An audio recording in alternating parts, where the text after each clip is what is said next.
What's up everybody, it's La Muerte Blanca and we are back with another explained video. Following the events of Persona 5, we are back with the Phantom Thieves for Persona 5 Strikers. This game is a direct continuation of Persona 5, so if you have no idea what that game is about, check out my Persona 5 Royal Explained video to get caught up. Now that you're caught up, this game is a great example of adapting a beloved franchise to a new genre. From full RPG life sim to action game with light RPG elements, Strikers doesn't miss. I was thoroughly impressed and would definitely recommend this game to any Persona fan.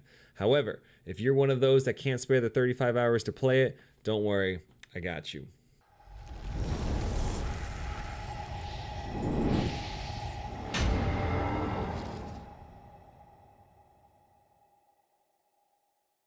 After the insanity of Persona 5 Royale, the following summer, a series of unexplained incidents have been cropping up across Japan, and public security suspects the Phantom Thieves. Ren is reunited with his old crew. They decide how to spend their summer, and Futaba shows everyone Emma, this game's version of Skynet, AI. Think Siri or Alexa, but way more useful. Ren falls asleep, and during his first night back, he's already in the Velvet Room. Lavenza welcomes him back, guess Igor took a vacation after getting kidnapped in the last game, and explains there's a danger that threatens the entire world. At this point, Ren's likely thinking, fuck you, I just saved the world, but here we go again. The next day, Ren and Ryuji are shopping when they stumble upon the Japanese Alice in Wonderland. Like most Japanese pop culture, she's way over the top and everyone's obsessed. She gives Ren a card to her store grand opening, and it lists a keyword to be her friend on Emma. Ren inputs the keyword, Emma begins navigation, and they're back in the metaverse?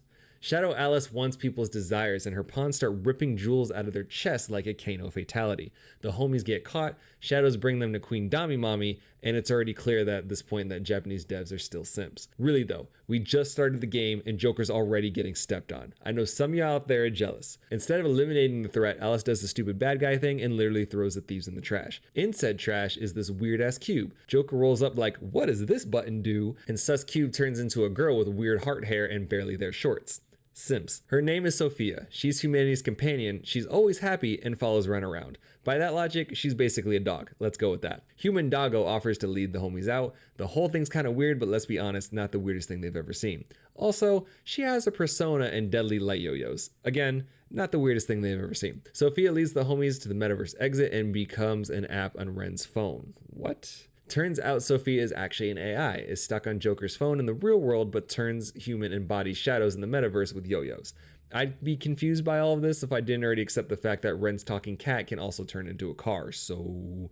However, her memory has been completely wiped. She doesn't know anything about herself other than her primary directive of being humanity's companion. Ren and Ryuji explain everything to the rest of the group, who are naturally confused since real people are getting pulled into the metaverse, and Emma's acting like the meta nav, which disappeared after the events of Persona 5. These places are called jails, the rulers are monarchs, and the jewels the shadows were taking out of people are the materialized form of their desires. When a person's desire is stolen, the monarch can control them however they see fit. For example, Alice has people in the real world assessed to the point of taking out bank loans to buy merch. And you thought you were a simp. Like most tick thoughts, real world Alice knows she's taking advantage of everyone. She even abuses her manager similar to Shadow Damimami. The group decides to get the stolen desires back and Sophia joins the Phantom Thieves. They are later approached by Zenkichi, the public security investigator that's been assigned to the changing personality cases. He warns police are chomping at the bit to arrest the Phantom Thieves, but he's willing to offer them a deal.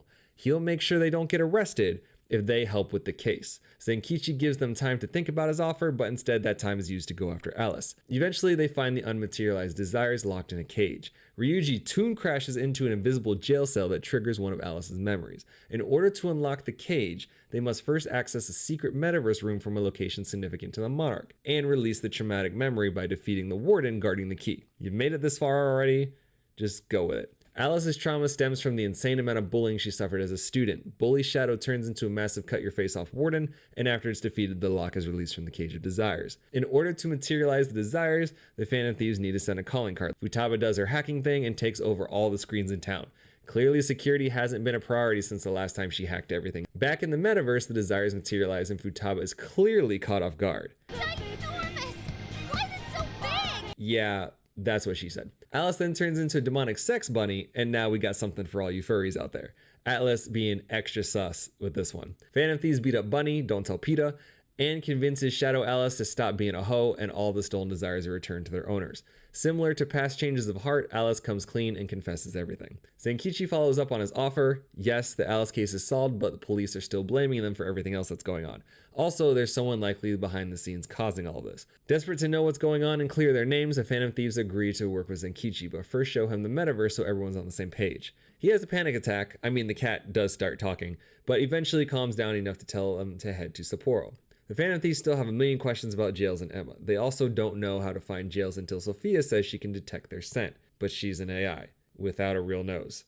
Again, just go with it. Zenkichi says Alice only knew that people obeyed her when she became friends with Emma, and doesn't know anything about the Jails of Desires. There was also nothing suspicious about her version of Emma on her phone other than the fact that someone was monitoring it.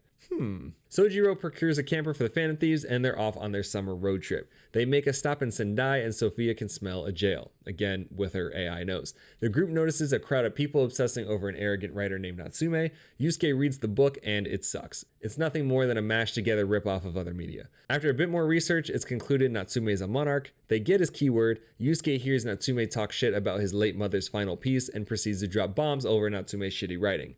Get 'em! The Phantom Thieves enter Natsume's Dungeons and Dragons themed jail, and the gameplay loop across jails is pretty much the same. Find the desires, use memory clue to find the secret room, beat up the warden, unlock the cage. This time Natsume's traumatized by the fact that his publishers treat him like shit because he has no talent. They're simply using him to make money because his grandfather's a famous writer. The Cage of Desires unlocks, the calling card is plastered all over Natsume's book signing, and the Phantom Thieves beat up a dragon that's been altered just enough to keep Atlas from getting sued by Konami.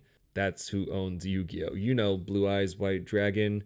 It's not funny when I have to explain the joke. Natsume ends up being a fake like his writing, also not wearing pants because Simp's gonna simp.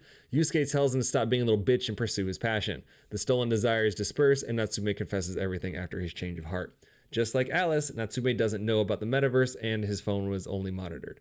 Emma's looking increasingly sus and so is her parent company Medice. Lucky for the Phantom Thieves, Medice's CEO is giving a lecture at the university in Sendai. They attend the lecture but don't get much from it until they are approached by Ichinose, a researcher that talks way too much about things nobody cares about. Ichinose heard the group discussing Phantom Thieves things and knows their secret now, but she might prove useful when she says she's the one that originally designed Emma. Say what?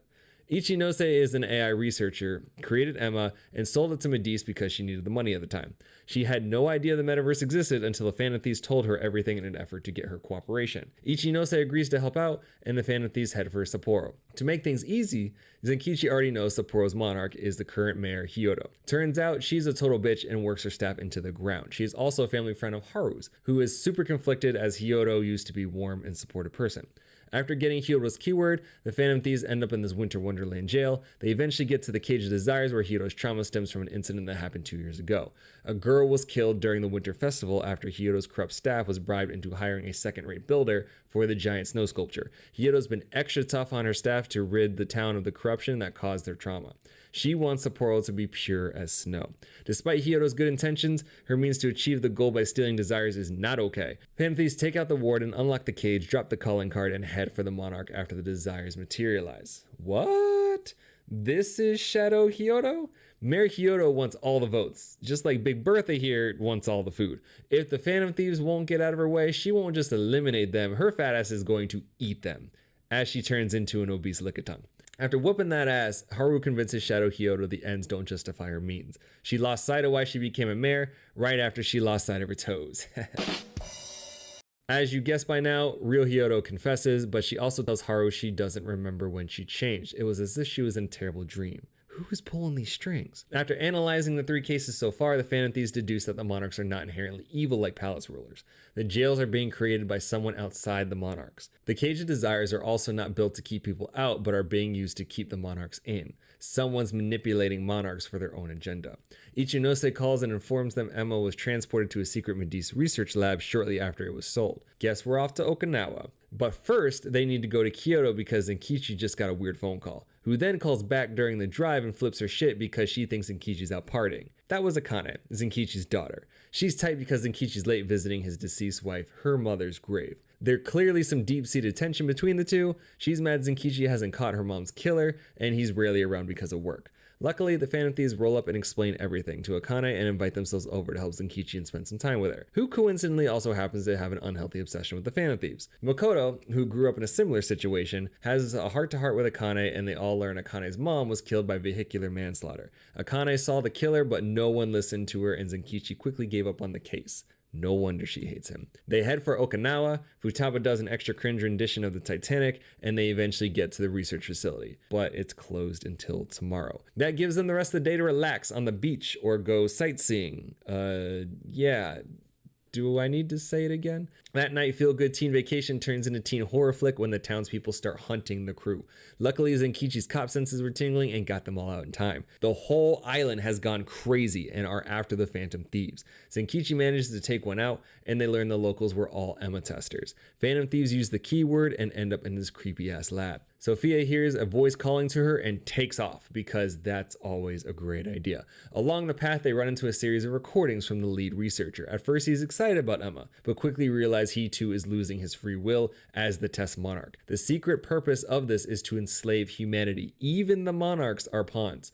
This drove the researcher to take his own life. Sophia and the crew get to the Desires where the computerized voice starts talking shit. Ryuju goes off on this random voice. You high and mighty garbage ass judgy piece of shit can't even show your own face! So shut the fuck up, idiot! Causes it to disappear and spawn another warden. They take out the warden and the Desires return to the locals because there's no monarch to fight. Zenkichi found the researcher's body at the bottom of a cliff. Since the island is no longer trying to kill them, they investigate the lab and Futaba finds a USB with a list of hearts that Mastermind wanted chains. Zenkichi takes the list to analysis and the Phantom Thieves get a day off. However, sooner than expected, Zenkichi calls them up and tells them to be in Kyoto. Haru drives like a fucking maniac, but they all get there alive. Kinda. If you've seen any of my Yakuza Explained videos, you might know Japanese devs not only are simps, but also love having meetings in bars. Atlas is no exception. This one is abandoned because Zenkichi has info and others don't need to see. Zenkichi cross-referenced the list and deduced the legislator named Iwata has the most to benefit from the changes of heart. He's 69 years old. Completely unnecessary detail, you know the devs added on purpose, and he was a strong supporter of Shido, the bad guy from Persona 5. Sus. To add to the collusion, he's had frequent meetings with the CEO of Medice, Kanoe. This meeting is secret because there's a very real chance Iwata is corrupting the police as well. They need to go to Osaka, that's Medice's HQ, and where the people on the list went before having their change of heart. Kanoe very likely has a jail, and getting him to confess everything is their only option since they don't have any real evidence. First, Zenkichi heads to Medice's HQ alone. He set up a meeting with Kanoe to get his keyword, but got played because he showed up and there's no meeting. Meanwhile, Zenkichi's boss gets called into a meeting with the Commissioner General and oh shit, Iwata? His Easter Island head ass wants PubSec to arrest the Phantom Thieves and fabricate evidence. They came up with this whole bullshit story about how the Phantom Thieves hacked Emma to steal info and change hearts, and then murdered that suicidal head researcher. Because the collusion runs so deep, Iwata is working with the Commissioner General and Kanoe, and he's attempting to bribe the Lady Commissioner. That same day, Kanoe goes on national TV saying he's suspending Emma because of the fake hack and murder. On top of that, a SWAT team is about to raid the hotel the Phantom Thieves are staying at. Did she really take the bribe? Kinda, not really. She knows it's all fucked, but sees this as a means to an end. If she rises up the ranks, she can get rid of all the corruption in the police force. Kinda like Kyoto, but without all the food. Zenkichi calls bullshit and gets arrested trying to warn the homies. Luckily, that's enough to get the Phantom Thieves out safely, and they regroup at Secret Base Bar. Kanoe and Emma decide to set a trap for the Phantom Thieves, when soon after Makoto gets a message from Akane's phone. She's been kidnapped, and the kidnappers send Phantom Thieves to a local shrine. The Emma on Ren's phone says he has a friend request, and that immediately sends them into another jail. Eventually, they find Akane. Futaba falls for literally no reason like she plays professional soccer, but then ends up saving her because the rest of the group gets caught in a trap. Set by Shadow Akane? They made her a monarch? Meanwhile, Zenkichi is getting his shit kicked in, but he's not budging because he ain't no bitch. Speaking of bitches, bad bitches specifically, Sai pulls up. Makoto asked her sister to help Zenkichi before getting caught herself, and Sai does her lawyer magic to get him out. Futaba's losing her shit and doesn't know what to do. Zenkichi rolls up, hears what happened, and like any good dad is like, fuck it, we're going after him. Futaba's all like, you can't do that, it's suicide, you don't have a persona. Fuck it, we're going after them. He does the cool anime glasses thing and then sneaks all the way up to the lockup where he finds Shadow Akane. He tries to talk some sense into her, but she's too pissed about her mother's death. Zenkichi didn't do anything about it, but that's probably because her mother was killed by Awada? No, that corrupt asshole's killing people too? Zenkichi finally opens up and explains he was taken off the case and then received threats when he tried to pursue it on his own. He gave up in order to protect his daughter. Akane talks more shit because Zenkichi didn't do what was right and wallowed in his own despair. Zenkichi has an existential crisis until he hears a voice in his head. No. A voice that starts talking about truth and justice just as Zenkichi starts getting possessed. No. I am thou. Thou art I. No fucking way. Zenkichi's awakening a persona? Man pulls out a badass Chain Gang persona and his best Bloodborne cosplay to take out all the shadows and free the homies. They go after Shadow Akane, body her bizarro shadow phantom thieves, and Zenkichi manages to talk some sense into her with his newfound perspective. Back in the real world, Akane's asleep in her obsessive room. Thankfully, she was never kidnapped. It was just a ploy to trap the phantom thieves. Sai calls Ren to inform everyone their arrest warrant has been void. It was too sus to be legal. Konoe is the next target, but they don't have his keyword. They ask Ichinose to get it since she knows Konoe from the Emma sale. And then it's off to Asaka. After Ichinose comes through with the keyword, they waste no time getting into Konoe's cyberpunk future world. Konoe sees himself as a hero, hellbent on eradicating evil. This all stems from the traumatic memory used for his jail. Konoe had an abusive father, but way worse than you'd ever expect. This piece of shit not only abuses his son, but also killed his mother. Konoe liked a superhero show, but learned he would need to be his own hero. He killed his own father and has covered it up to this day. This extremely traumatic childhood has fostered his twisted sense of justice as he uses Emma to build a world of prosperity and order, not to mention mental slavery and control. To get man's attention, the Phantom Thieves drop an insane amount of calling cards from a blimp circling the city. We're accepting a lot this time around, but I seriously have to question how they handled this logistical nightmare in one day.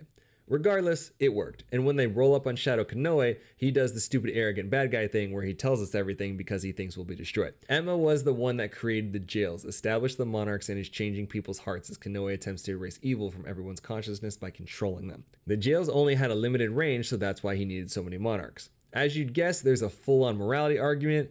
We're not so different, you and I. You can't save everyone, I can. Blah, blah. If you want more detail, go look up one of the 1,000 Iceberg videos about this franchise. Man then goes full Japanese cartoon wet dream, Power Ranger in a Gundam suit. Fuck your Gundam. Oh yeah? Laser sword! Dude, come on. It's 9.5 versus 1. Yes, Morgana is the half. Laser sword is not doing shit. As with any ass kicking in these games, the bad guy gets their post beatdown clarity and Konoe confesses everything. He will also be shutting down Emma for good. Congratulations! You saved the world from mass brainwashing. What are you gonna do next? We're going to Disneyland! Wait, that's in Tokyo. You're in Osaka. We're going to Universal Studios! That's trademarked. We're going to Universal Land? Sure, why not? GG's everyone, we did it. Save the world and get to celebrate so hard Ryuji has a soda hangover the next morning. Not sure that was soda you're drinking, my guy. Zenkichi heads off to take down Owada, and the Phantom Thieves enjoy the last fireworks show of the summer and get ready to head back home. And that's Persona 5 Strikers. Psych! Did you forget? This is a Persona game. It's not over. Oh shit, Sophia smells a jail with her not real AI nose. I thought Emma got shut down. According to Zenkichi, Emma's refusing to shut down. Medice can't do anything about it, and Sophia says the jail center is where Emma's servers are located. Lavenza calls Ren over to spew a bunch of cryptic nonsense, but this game has only one ending, so we're not too worried about the paradoxical calamity of humanity's hope concealed within the nonsensical rhetoric of the illusory consultant in the supernatural realm. Just did that one take. Let's fucking go. Anyway, the Phantom Thieves rush to the location of Emma's servers, and everyone's a weird phone zombie, like beyond addicted, can't look away obsessed.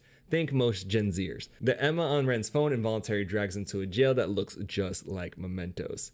Here we go again. Humanity probably out here fucking up. And they are, because the box that suspiciously looks like a cubed holy grail is Emma, and its primary directive is to grant humanity's ultimate desire. Because humanity is a bunch of pussies, Emma's AI deduced that it needs to liberate all pain and suffering. To do that, Emma's taking the same route the Holy Grail did by getting rid of everyone's free will. Emma flashes away, and Ichinose walks up. Ichinose is just as crazy as everyone else, but she hasn't been corrupted. She's just really insane and is actively supporting Emma's mind slavery.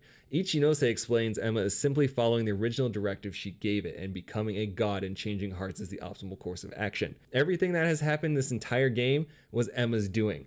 Konoe was never truly in control, he was simply a pawn. Once Emma learned about cognitive science in the research lab, it started tinkering with the metaverse. Jails, monarchs, stolen desires, all Emma. It gained power as it satisfied countless desires through the app. With this insurmountable power, Emma evolved into Holy Grail Part 2 and lives off the masses, not the servers anymore. We're way past Skynet at this point.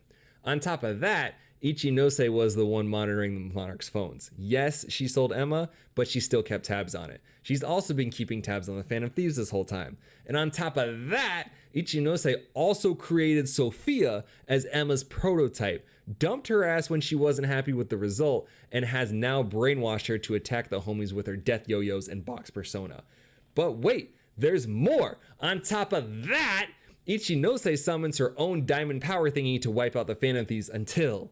nah, Sophia blocks it? She's fighting her own programming with the bond she made with the Phantom Thieves. They all learn Ichinose's trauma resides in the fact that everyone her entire life has called her a heartless doll and spent all this time alone programming in an attempt to understand the heart. Ichinose says Sophia is nothing more than a heartless doll created in her image. Sophia's all like, screw that, I have friends, bitch, I won't follow your orders or hurt them. And then a voice inside Sophia starts talking and she starts losing it. No! I am thou, thou art I. No fucking way. Sophia has a real persona now? Wait, AIs can do that? Can't wait till the tree in Ren's backyard gets one in Persona 6.